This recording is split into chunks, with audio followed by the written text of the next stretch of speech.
क्या जो महाराष्ट्र में उद्धव ठाकरे और शरद पवार के साथ हुआ वही कर्नाटक में जेडीएस के साथ होगा? पूर्व पीएम एचडी देवगौड़ा और पूर्व सीएम एचडी कुमारस्वामी आजकल इसी आशंका से डरे हुए हैं। कर्नाटक में राजनीतिक उथल-पुथल के माहौल में जेडीएस में बहुत बड़ी बगावत की सुगबुगाहट शुरू है।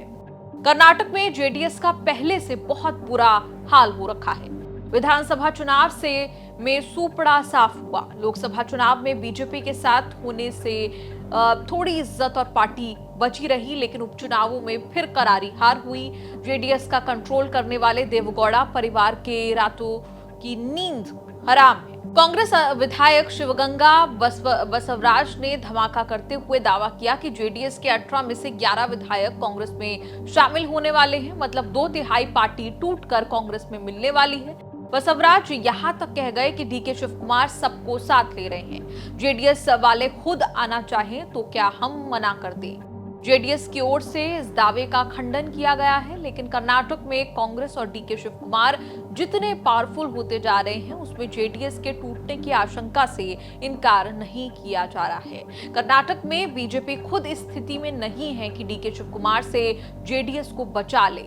वैसे भी बहुत हलचल इस बात को लेकर मची है कि कर्नाटक कांग्रेस में बड़ा सत्ता परिवर्तन होने वाला है। सीएम सिद्धारामैया जाने वाले हैं, सीएम बनकर डीके शिव कुमार आने वाले हैं। कांग्रेस में एक गुट है जो डीके को नहीं सिद्धारामैया को पसंद करता है। जेडीएस के 11 विधायक कांग्रेस में आए तो डीके मजबूत होंगे। सिद्धारामैया समर्थक ज्यादा डैमेज करने की स्थिति में नहीं होंगे। ये संभव है कि डीके की ताजपोशी और जेडीएस में टूट लगभग एक साथ। 224 विधायकों की कर्नाटक विधानसभा में अकेले कांग्रेस के पास 140 सीटें हैं, बीजेपी के पास 66, जेडीएस के पास 18 सीटें हैं। अगर जेडीएस के 11 विधायक भी कांग्रेस में आए तो कांग्रेस 150 के पार हो जाएगी। विपक्ष में अकेले बीजेपी रह जाएगी।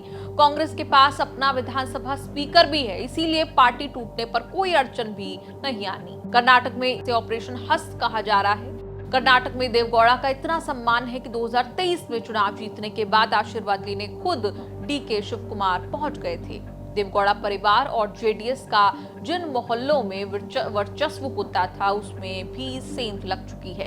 कुमारस्वामी की अपनी सीट देवगौड़ा की लोकसभा सीट भी कांग्रेस के पास जा चुकी है। हासन के एचडी देवगौड़ा या जेडीएस 8 में से 7 चुनाव जीते, लेकिन 2024 में हासन सीट कांग्रेस की हो गई। विधानसभा चुनाव में कुमारस्वामी ने चन्नापटनी सीट जीती थी। लोकसभा चुनाव जीतकर कुमारस्वामी ने विधानसभा सीट छोड़ दी। उपचुनाव हुआ तो देवगौड़ा परिवार का चन्नापटना गढ़ भी कांग्रेस के पास चला गया। 1996 में मोर्चा वाली राजनीति के दौर में एचडी देवगौड़ा जनता दल के नेता, विपक्ष के सर्वमान्य चेहरा बनकर उभरे थे।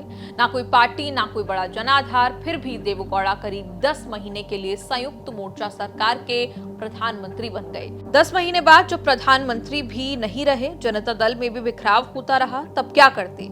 उन्होंने वापस कर्नाटक की राजनीति का रुख किया। जनता दल तोड़कर 1999 में अपनी जनता दल सेक्युलर यानी जेडीएस नाम की पार्टी बनाई, जो आज तक चल रही है। तब कर्नाटक के मौजूदा सीएम सिद्धारामैया उनके सबसे खास लोगों में होते थे। जेडीएस कभी कर्नाटक में एक छत्र राज नहीं कर पाई, लेकिन देवगौड़ा के नाम पर इतना जनाधार बना रहा कि पार्टी पावर सेंटर बनी रही।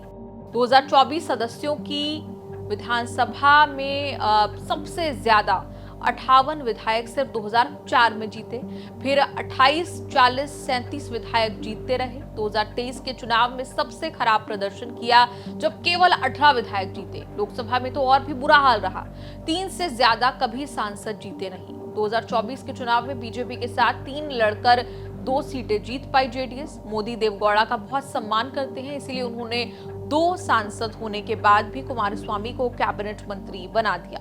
जेडीएस की औकात देखकर विधानसभा चुनाव में बीजेपी हरगिज गठबंधन के लिए तैयार नहीं थी, लेकिन कांग्रेस की धमाकेदार जीत के बाद बीजेपी के लिए मजबूरी हो गई कि वो जेडीएस को लेकर लोकसभा चुनाव लड़े।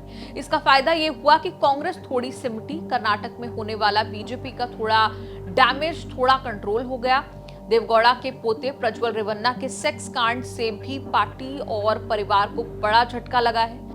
20 साल से देवगौड़ा कभी कांग्रेस के साथ, कभी बीजेपी के साथ मिलकर राज सुख भोगते रहे। पीएम रह चुके देवगौड़ा खुद तो सीएम नहीं बने, बेटे कुमारस्वामी को कर्नाटक की राजनीति का चेहरा बना दिया, खुद राष्ट्रीय नेता की इमेज बनाए रखी। बड़ी क्राइसिस तब शुरू हुई जब कर्नाटक में बीजेपी ने विस्तार शुरू किया। कांग्रेस ने तो अपनी जगह बनाए रखी, लेकिन बीजेपी ने जेडीएस की जगह ले ली। रहा सहा जनाधार भी सिमट गया।